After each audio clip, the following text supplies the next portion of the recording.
A Laval University professor, a Quebec Revenue Ministry employee, an IT worker, a programming analyst for the Quebec government, a grocer, a father of two. Last night, a terrible crime. Today, tears, pleas for unity and tolerance, and speculation in a world that seems to be moving in unexpected directions. What should we make of this awful shooting that claimed 6 lives? With us tonight for their thoughts in the nation's capital, Amira El-Gawabi, Communications Director with the National Council of Canadian Muslims. And here in our studio, Besma Momani, Senior Fellow with the Centre for International Governance Innovation, CIGI. Christian Leuprecht, Professor of Political Science with RMC and Queen's University. Amarnath Amarasingam, Fellow with the Program on Extremism at George Washington University. And Kamran Bhatti, a Muslim community activist. And we are unhappy at the circumstances that have gathered all of you here in our studio and Amira to you in Ottawa together this evening. But we are grateful for your time, and we hope we can start some kind of conversation tonight, starting with, if you would, Sheldon, please, the events of the last 24 hours. There's where it's all happened, in the province of Quebec, just outside Quebec City. And we will take you through a bit of a timeline of the last 24 hours, starting with 7:50 p.m., several people calling 911 from the mosque in question. At 8:10 p.m., a man calls 911 and told police he would wait for officers at an access road. Police arrest him. He is thought to be the suspect. 10 p.m. last night, the RCMP, National Security Task Force, is deployed. Today, 9 a.m., police confirm 2 suspects in custody. At noon, the Quebec Provincial Police announce 1 man is still a suspect, the other is a witness. And at 6 p.m., Alexandre Bisonnette, Laval University student, charged with 6 counts of first-degree murder and 5 counts of attempted murder. The Prime Minister and the other leaders of the other parties spoke about this in the House of Commons today. We have tape of the Prime Minister. Sheldon, let's roll that now, please. We value you. You enrich our shared country in immeasurable ways. It is your home. Last night's horrible crime against the Muslim community was an act of terror committed against Canada and against all Canadians. We will grieve with you, we will defend you, we will love you, and we will stand with you. Amira, I'm not going to pretend this is a unique or different question, but it seems like the right place to start. When you heard the news, what went through your mind? Shock, of course, Stephen. You know, I think that everyone in Canada is actually in shock as well as in mourning. You know, still can't really believe that this has happened in our country. You know, I've just come back from a vigil on Parliament Hill, joined by hundreds of people, and I know that vigils have been happening across the country. I think if there's anything to be said right now is that Canadians are joined, like our hearts are together right now, and all we can think of is the victims of this horrific terrorist act that's happened in Quebec City, and we're thinking of the families of these victims, and we are simply just, you know, with one voice saying, you know, we embrace these communities, we love each other, and we will not let such a divisive, horrific, condemnable act define us. Kamran, the Prime Minister today called it an act of terror. What did you think of his use of that word? I thought it was very important. I think language is extremely important in moments like this.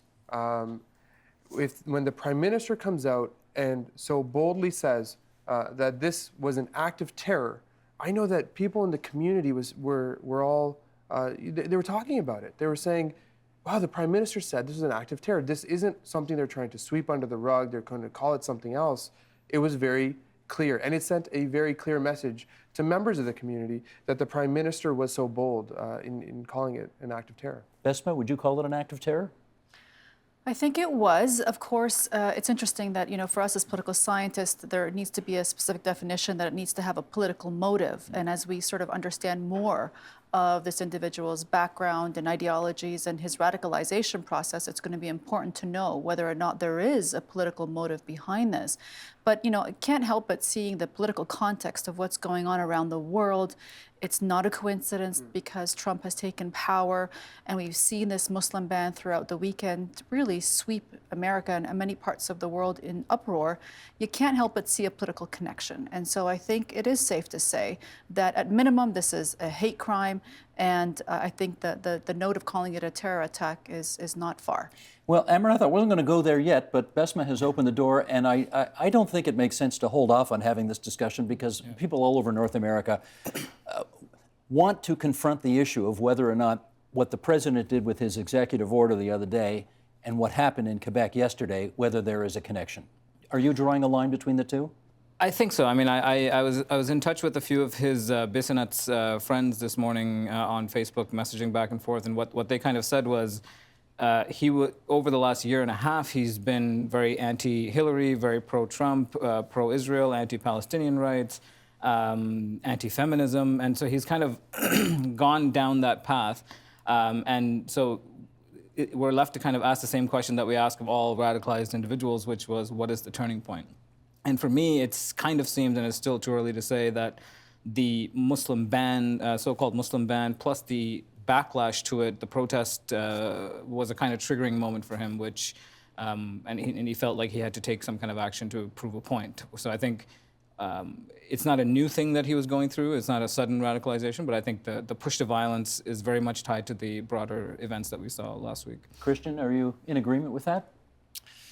Yeah, I think, inherently we need to be careful about what causal mechanisms always drive someone to do this, because it seems they combine differently in each case. But certainly the context, and we also need to remember there's a specific micro context within Quebec City, which is sort of what in French they call the radio poubelle, the very sort of shock jock approach to this. And so there is, I think, an overall ecosystem and environment that allows people who probably would have moved to some sort of action at one point or another anyways, but it allows them to justify and to rationalize that particular action and the violence that they decided to take, and legitimates it in their own mind. Amira, please don't misunderstand this question as me trying to stir anything up, but by the same token, I don't want to underplay what the community may be feeling tonight as well, and that is, how afraid are you right now? I think that we try not to let fear take over. I think that, unfortunately, Canadian Muslims have gone through similar feelings before. Unfortunately, whenever there is, whether it's a terrorist attack abroad or here in Canada, whether it is sort of political rhetoric that is very divisive, as we saw in the last federal election, whether it is the Charter of Values that was being debated in Quebec, whenever we have this, this scrutiny, this spotlight on Canadian Muslims, on Muslims generally, in a negative frame, we immediately see a spike in reported hate crimes and incidents at the National Council of Canadian Muslims, where we do receive regular reports, not just of hate crimes and hate incidents, but regular reports of discrimination that people are feeling, whether it's just today we got a report of someone saying he tried to rent a place and he was denied that. So in workplace scenarios, at school settings.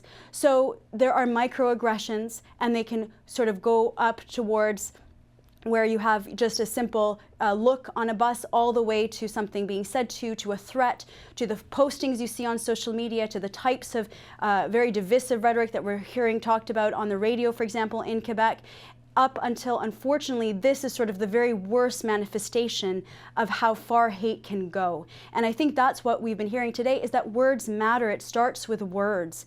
And I think we need to really pay a little bit more attention in this country about what our political leaders are saying. We heard, very important words of solidarity today, but let's not forget that here in Canada, there have been very divisive political rhetoric coming from certain quarters in our political ecosystem of its own. So I think we need to call that out, because that does find audience, and we need to sort of counter with positive narratives about you know, the Canadian Muslims, the Quebec Muslim contribution to this country, the amount of work that's being done to positively improve our country together collectively. I think that's really important that we hear that. So we cannot dismiss sort of the zeitgeist and how that is impacting the day-to-day lives of Canadian Muslims, of Quebec Muslims. Kamran, I want to be careful how I put this question, but you know, if you are on social media today, or if you're listening to talk radio today, you would have heard the view expressed that it's not a coincidence that this happened in the province of Quebec. That's a pretty broad charge, but it's out there. What do you think? You know, I don't necessarily equate the idea or the notion that because it was Quebec, it's something separate from the rest of Canada. I think there has been this movement towards you know, this anti-Muslim rhetoric, this Islamophobic rhetoric, like what Amira was talking about. You know, one of the things that I read earlier today was something that impacted Bissonnette was this visit from Le Pen from France. You know, and these types of leaders, just like what Amira was saying, the language matters. And the things that leaders are saying, like Donald Trump, like Le Pen, talking about these divisive politics, about letting people know that there's Muslims and there's us.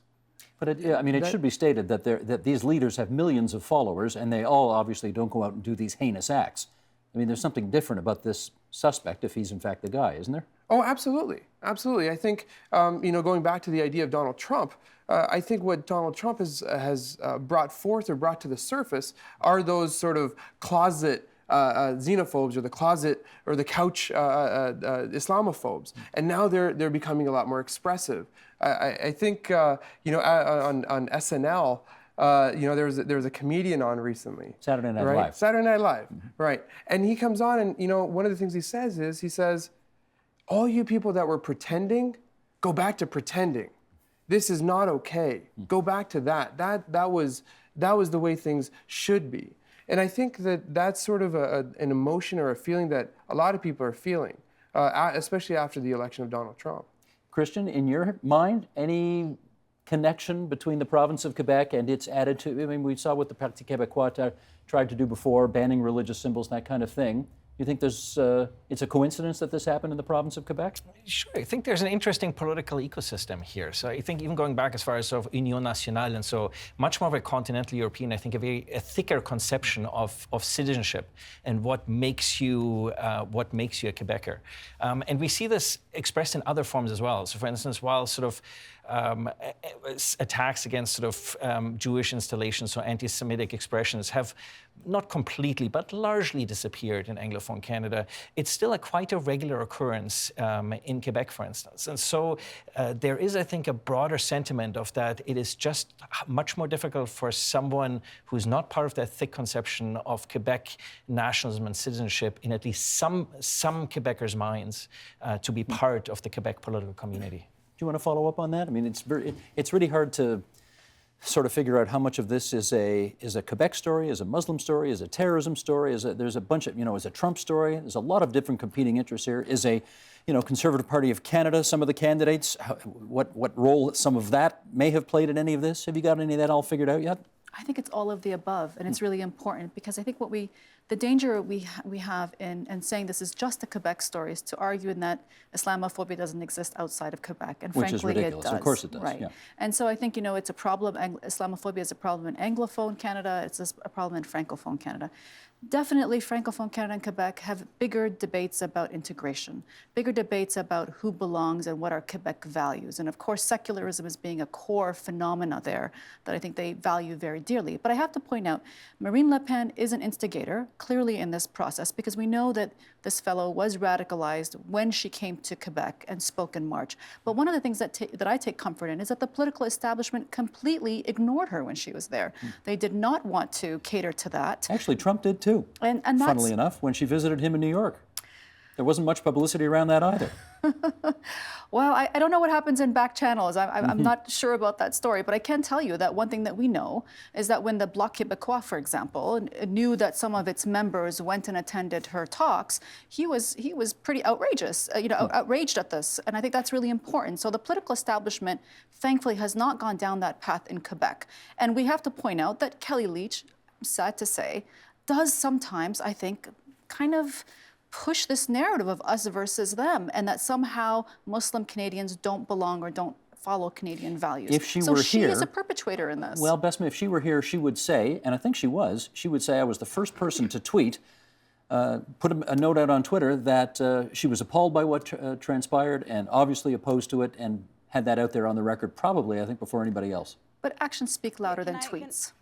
It just does. And I think that, anybody whose their head is in the sand, to argue that somehow Kelly Leitch is not proposing this kind of narrative and not, unfortunately, feeding into the populist sentiment that is that undercurrent that Kamran talked about, they are out there. There is this xenophobic, I think, part of this society throughout the entire world that frankly want to play up this divisive narrative. It's incumbent on leaders like Leitch and others who are seeking high office to put that down and not entertain it whatsoever, as did, I think, the Quebecois political establishment did very bravely when Marine Le Pen came to town. Amira, I hear you trying to get in. Go ahead, please. Yes, thanks. Well, I think it's also important to point out that Kelly Leitch actually just a few days ago came out very strongly against a motion that has been put forward by Iqra Khalid, an MP with the Liberal Party, where she's put out a motion to sort of examine and explore Islamophobia in Canada. So calling on the federal government to sort of try to understand this phenomenon, as had been studied previously, the issue of anti-Semitism, that we need to sort of understand the fact that Islamophobia is indeed rising in Canada, according to Statistics Canada police-reported data. And so Kelly Leitch just a few days ago, put down this motion, and then a few days later tweets her sympathy. So one has to ask, okay, tweet your sympathy, but we do expect our political leaders to try to understand the phenomenon of hate wherever it comes from, and to understand that yes, Canadian Muslims and Quebec Muslims and other provinces, not just Quebec, are deeply concerned about this. As I mentioned, we are seeing a rise in human rights complaints coming to us about this phenomenon. So we do need to study it in Canada, and I would hope that there would be all party support for this motion. Amarnath, I want to talk to you about the investigation a bit because, and I appreciate the police have a difficult job to do, and it's an evolving case. And having said that, there was a lot of confusion at first as to whether it was one or two shooters. The police were, some would argue, a little slow off the mark in getting information out to the public. Announcing the name of the suspect came well after they had the suspect in detention. What's with all that? It was a fun or very irritating morning for me because of all of that confusion, because I think what happened was the names were leaked. They didn't actually mention the names in the press conference, but the names were leaked. and because the two names and the two identities don't really fit together in any kind of ideological way that would satisfy people, lots of confusion started. So this guy's just a white kid from Quebec City. This is a Moroccan man. People were saying, is he a convert? Is this Moroccan guy somehow forcing him to do this because he had surrendered, a while later? And all this kind of confusion started. And it was only much later, as you pointed out, at noon or 1 o'clock, where finally they said, oh, the Bissonnette was a suspect and the other is a victim or a witness. And I think part of what happens with that is, with social media, misinformation spreads at very high rates. Even now, if you Google these two names, all of that hasn't been corrected. And so the names of the Moroccan man went worldwide. It was on the BBC. A friend of mine got interviewed by New Zealand radio. It was everywhere. And of course, the correction didn't make that kind of a splash. And so another interesting tidbit of all of this is that there was a second guy with the same name, Mohammed Kadir, whose Facebook page was making the rounds on Twitter. And it turns out So I went on his Facebook page and I started to notice that pictures of his face were starting to disappear off of Facebook, off of this Facebook page. And so it became obvious that this wasn't the right person because the other guy's supposed to be in custody. So I messaged him, and then we got to talking a bit, and he said, yeah, I've been getting threats and getting all kinds of emails. And so I think part of the problem, if it's not done carefully, is that it can leave destruction in its wake if you're not careful about how you kind of walk Canadians through what's happening. This follow-up question to a guy who doesn't even have a Twitter account is a bit unusual, Christian. However, you are a military guy, and obviously the Quebec Provincial Police is a quasi-military organization. It's truly incumbent upon our police services nowadays to get fast, accurate information out as quickly as possible, isn't it? So that these character assassinations don't take on a life of their own on social media, and people's lives are completely disrupted and or maybe ruined by false allegations. Is that fair to say? So we saw two good instances of that in Munich earlier last year, and then also during the Berlin attacks. And also in Berlin, the mayor was on site within 20 minutes. And so it was a very much deliberate attempt to try to forestall any such miscommunication, because it seems this day and age, the moment you leave a void, people will start trying to filling it in one way or another. And of course, name associations then mean that completely innocent victims end up being victimized as a result of the rapid spread of social media. And so it's tough, because on a Sunday night, I mean, you're limited in terms of your resources to respond. And so your immediate response is going to try to make sure that there's no further risk to the community. And then you want to immediately establish what might be the further links that these individuals have that might pose risk to the community. So when you have to allocate scarce resources, if I'm the incident commander, I'm going with my objective right now is to make sure that we keep everybody safe and that there's no other immediate people that he might be linked to that might be moving to try to replicate this, for instance, elsewhere in the city or the province. Please. Yeah, I mean, I think while initially the fact that the press conference didn't mention the names was a bit irritating, it was actually the smart move on the part of the law enforcement, because right before then, overnight, you had Fox News kind of run with the story that this was done by a Moroccan. And then a few Canadian media sources also pointed out that someone had said Allahu Akbar during the shooting, and it's probably some kind of ISIS attack. And so if law enforcement had actually mentioned those two names as suspects in the press conference, I think a lot more damage would have been done. So they were kind of smart to not mention those names, but somehow the name still got leaked. So. Kamran, you wanted to add? Yeah, well, I mean, you know, one of the challenges then ended up being that when the names did get leaked, like you said, there was all this kind of, sort of hysteria. I know people were calling me saying, "Are you a Muslim was shooting up the mosque? The Muslim was the one that was killing all these people." We know who was Bissonnette? Was he a convert, like you said? Were they in on it together? Are they ISIS? Are they fighting against? Was this a Shia mosque? There was so. That's what I got. Somebody sent me an email saying, "Is this a Sunni Shia thing?" Right, and Ahmadiyya Mosque, right? And that started running on Twitter and through news channels as well. I think there is a responsibility on the police services to sort of clearly lay out who's who in this story, and that there will be further information that will be provided. Because then even after that, there was that vacuum of saying, well, one of them is a suspect and the other one is just a witness. And then I heard all that minority prayer saying, oh, please don't let it be us. Because we knew we were down to 50-50 now. Really, people were saying that. They were saying, well, let's hope that, Muhammad is the one that's the witness. And I can tell you that when it turned out that Muhammad was the witness in this, I can tell you that sigh of relief was almost palpable. Amira, is that fair to say? Absolutely, but I think I just want to take a moment, because the reality is that around the world there is conflict between different Muslim communities as well. So I think it was right for many people to sort of pause. I think we were all trying to sort of pause as well in our comment on what was going on, because we really did and still do need more information. And I think that because of course, it's a very volatile situation, people are afraid, they're afraid to take their children to schools. Remember, there are Islamic schools around the country. There are other Muslim community centers. There are places that are visibly Muslim. There are women like myself wearing headscarves, walking in the streets. who did this? Was it, a far-right extremist? Was it someone within the Muslim community who has something, a beef with that particular mosque? What was going on? And I think in that void, I also started seeing some sort of fake news. I saw sort of an account for Reuters that had, pictures of two white guys with like cowboy hats, and people were circulating this as if it was real. So I think that we have to understand that in a moment like this, we actually do all collectively have to be patient for the right information, because it is extremely frightening. It is extremely frightening. We can only imagine what the community immediately is dealing with, and so we also have to be very careful because we don't know. We don't know exactly all the details still, and are waiting for that. So it is very difficult in that time. People do want to fill in the information, but we do look to the media, and we look to the law enforcement to sort of operate wisely and be very careful. Besma, I want to follow up on something you said to me about a half an hour ago as we were walking into the studio tonight in the hallway.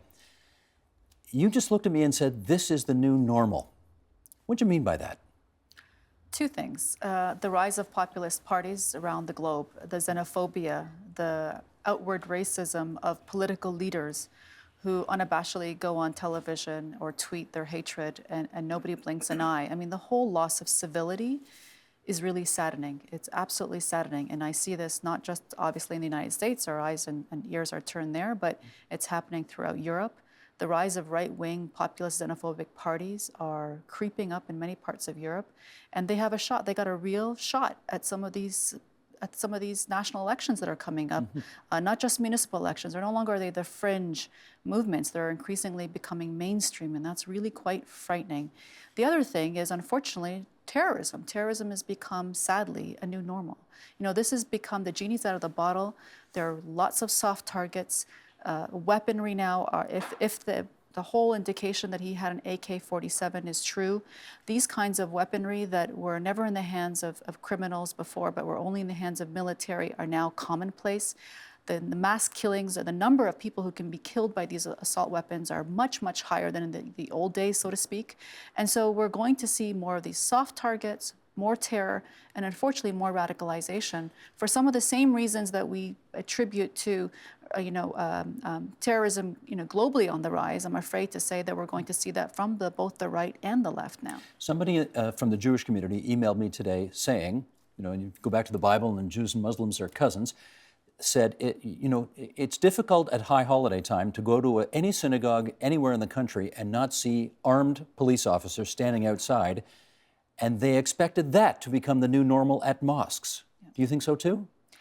I think there's going to be a call for that, definitely. And I dare say that, unfortunately, if we see more of these kinds of incidences, there's going to be calls for that.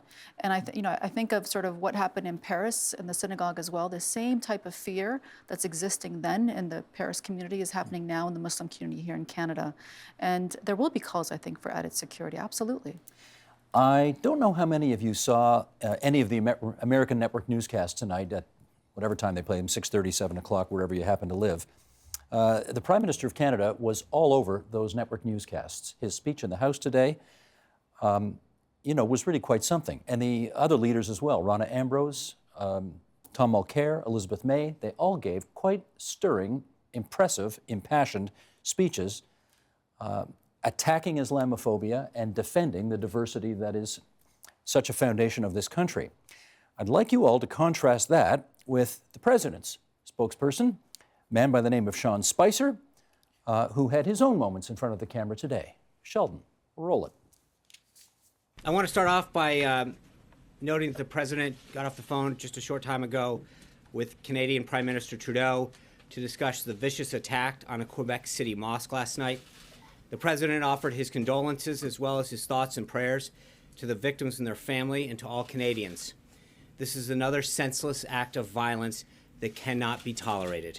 The President also pledged to support the Canadian Police and Intelligence Service in any way necessary. Prime Minister Trudeau was extremely appreciative, and he was also cautious to draw conclusions on the motives at this stage of the investigation, and the President shared those thoughts. Canadian law enforcement officials are actively investigating this matter. We condemn this attack in the strongest possible terms. It's a terrible reminder of why we must remain vigilant and why the president is taking steps to be proactive rather than reactive when it comes to our nation's safety and security. That, of course, a reference to the suspension and/or ban of citizens from 7 predominantly Muslim countries, and obviously all of the confusion and, well, I'll just leave it there. That's taken place over the last couple of days on that. Contrast that with what the Prime Minister of Canada said when he did say, we're going to reach out with love, et cetera, et cetera. Your thoughts? You know, one of the things, I saw that, Sean Spicer, the press conference, and I was thinking in my head, I said, where is he getting his information from? And how bold, you know, of comments was he making? Like, he just flat out, with a straight face, said, you know, he was of Moroccan origin, and that, you know, the U.S. government will do what it can to be proactive in banning people from these countries. And then you look at what the Prime Minister says, and the timing was around the same time. So question period was about 2 p.m. And his speech was just before 2 p.m. And Sean Spicer was up around 2 p.m. as well.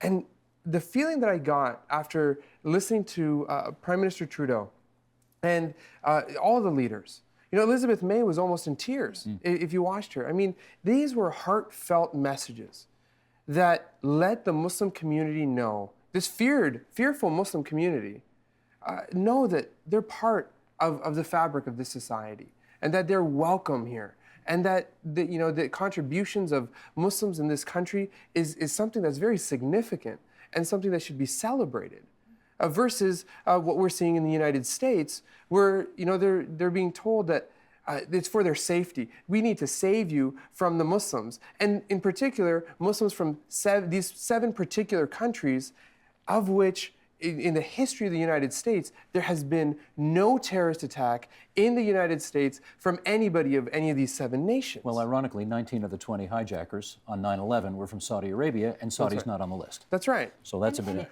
And it was. Go ahead, Amira. Yeah, well, and it was you know, a missed opportunity, and I think, you know, it's been only a week that President Trump has been in office, and you know, before he took office, people were like, well, maybe he's going to change his tone, maybe he'll start sounding more presidential, if that's even possible. But what was very disappointing was here there was a moment for the American administration to show some sympathy, some compassion for the loss of life in Quebec City, but rather they used it as an opportunity to further sort of cause division, suspicion, othering an entire community. So again, a missed opportunity. Why did we not hear anything about the hate crimes that are happening in the United States right now? At least 1 or 2 mosques were firebombed over the weekend in Texas, and other places we're hearing about hate crimes across the United States. American Muslims are extremely fearful right now, though again buoyed by the solidarity they're seeing by fellow Americans. Nevertheless, you know, President Trump is supposed to be everyone's president, so why isn't he speaking out on behalf of American Muslims as well? That's the big, of course, question. Yeah, Amira, I should point out, since you mentioned Texas, I think I saw on the news tonight the mayor of Dallas with flowers. Have I got this right? With flowers, delivering them to a group of refugees, Muslim refugees in Texas, as if to say, you know, the president may be the president, but he doesn't speak for all of us on this occasion. Amarnath, I wonder what you made of the contrast between what the Prime Minister of Canada said and what the President of the United States signed.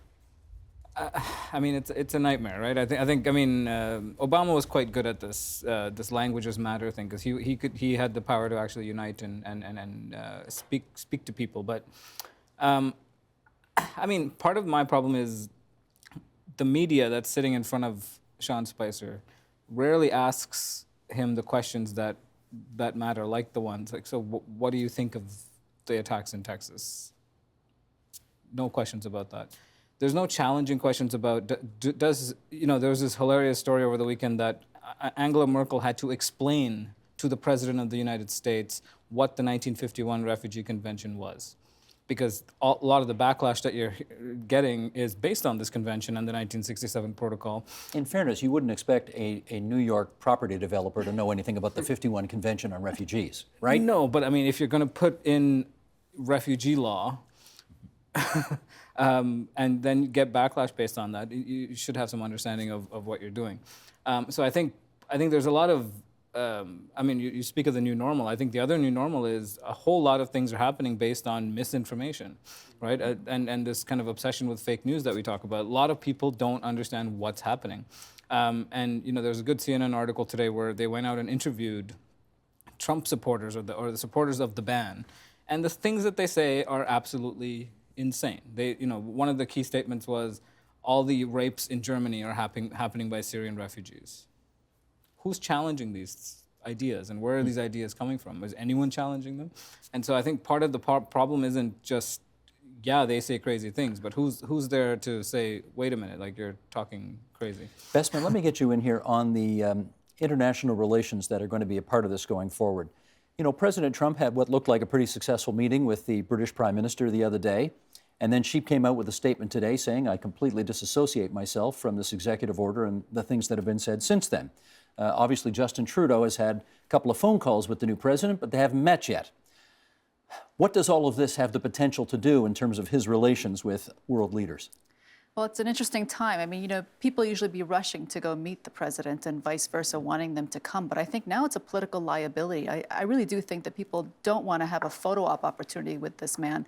There is a lot of, I think, other executive orders coming down the pipe, whether he's going to be attacking the LGBTQ plus community soon. I mean, we're just at the beginning of it. It's only day 8. I mean, this is what is so scary, is that there's a lot more to come from this administration that I think are really going to frighten us from liberal democratic perspective of really wanting to see the kind of human rights that we cherish so much. So I think it's a political liability. And so in terms of international diplomacy, I think of all of the meetings that are coming up, whether it's the G20, the G7, a number of meetings where usually this kind of, civility and decorum would be expected, but this is a man who's renegade. We don't know what to expect for him.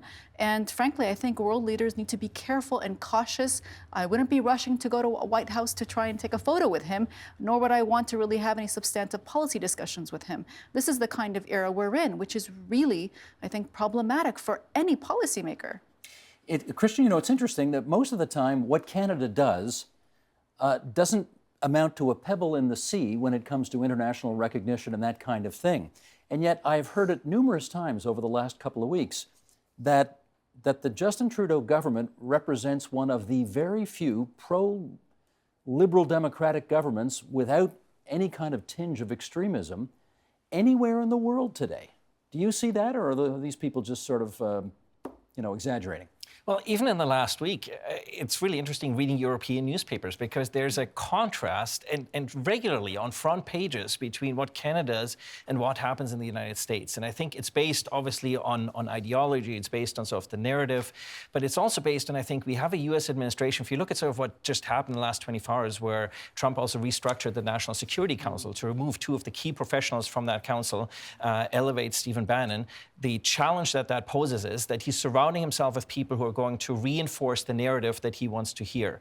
The alt-right narrative. Whereas it seems that the Prime Minister has been able to establish himself as someone who is interested in informed debate about these issues, and who is perhaps, it seems, the sort of last bastion left to play a bit of an opposition to the United States, because of course we have 150 years of experience at having to live with the folks of south of the 49th parallel, and having been able to make that relationship work even under difficult circumstances. And I think the world is looking to Canada as a bit of a litmus test of how do we rein this person in, and how do we actually have any sort of, not just a productive relationship, but any sort of a meaningful relationship with this administration. Amira, we've had a really fascinating, engaging discussion tonight, and I'm sorry to say we're down to our last minute and a half here, but let me give it to you. Okay, Quebec is grieving tonight, and I want to know what the Quebec Muslim community does now. Well, I mean, I think Quebec Muslims hug their children a little bit tighter. I think they talk about the incredible outpouring of support that we've seen across Canada and around the world. I think what we have to really hold on to at this moment is a lot of hope that we are going to get through this very difficult time. Children are afraid. When I was at the vigil, there were kids there, and it meant a lot to see all the people gathered together and sort of really reaffirming what it is we stand for as a society. And I think that really must be the message that we sort of carry in our hearts going forward. I sure hope you're wrong, Besma, and that this isn't the new normal, because we Canadians sure love to think of ourselves as being somewhat immune from all of these horrendous international forces. Clearly, we're not. I hope I'm wrong as well. You hope you're wrong. really do. But you haven't been much in the past, so that's what concerns me here. Okay, that's our time. I want to thank everybody for participating tonight on obviously very short notice. Amira El-Gawabi, who is the Communications Director with the National Council of Canadian Muslims. She joined us from our studios in Ottawa. And here in our studio, Amarnath Amarasingam, Program on Extremism, George Washington University, and Besma Momani, Senior Fellow with the Center for International Governance Innovation, that's CIGI. Thanks for making the trip in for Waterloo for us tonight. And on the other side of the table, Christian Leuprecht, the Professor of Political Science with the Royal Military College in Kingston and affiliated with Queen's University as well. Kamran Bhatti, Muslim community activist. We're grateful for all of your participation on this very, very sad day in Canadian history. Thanks. Help TVO create a better world through the power of learning. Visit TVO.org and make a tax-deductible donation today.